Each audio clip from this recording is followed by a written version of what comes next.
तो आज की इस वीडियो में हम बात करेंगे सर्च हाईलाइट फीचर की।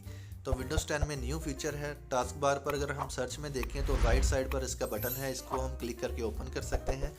बेसिकली मैं एक सिंपल सी बात आपको समझाना चाहता हूँ इसमें कि ये हमें क्यों दिया गया है, ये डायलॉग बॉक्स या ये सर्च इंजन के साथ इसको क्यों अटैच किया गया है। तो यहाँ पर अगर देखें तो मैंने जो जो यहाँ पर सर्च की है वो यहाँ हमारे पास उसकी हिस्ट्री को शो कर रहा है कि हम इसको इजीली एक्सेस कर सकें दोबारा, या अगर हम दोबारा इसको रन करना चाहें इसके ऊपर सिंपल क्लिक करके इसको वॉच कर सकें, या जो भी हम वर्क कर रहे थे वहाँ पर उसको कंटिन्यू कर सकें।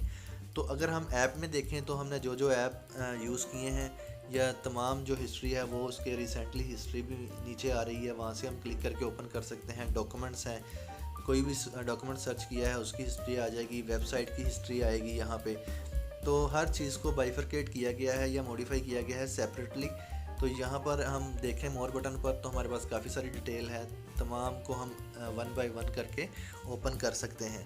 तो सर्च हाईलाइट इंजन या सीक्रेट सर्च को हम इस तरह यूज़ कर सकते हैं। बेसिकली ये यहाँ पर हमें हिस्ट्री प्रोवाइड करता है जो भी हमने यहाँ पर सर्च किया। तो इसको हम हाइड भी कर सकते हैं। राइट क्लिक करें, टास्क बार पर सर्च में आएँ और यहाँ पर शो स्विच हाईलाइट के ऊपर क्लिक कर दें, यानी कि ये ऑन ऑफ हो जाएगी सिंपली ये क्लिक से।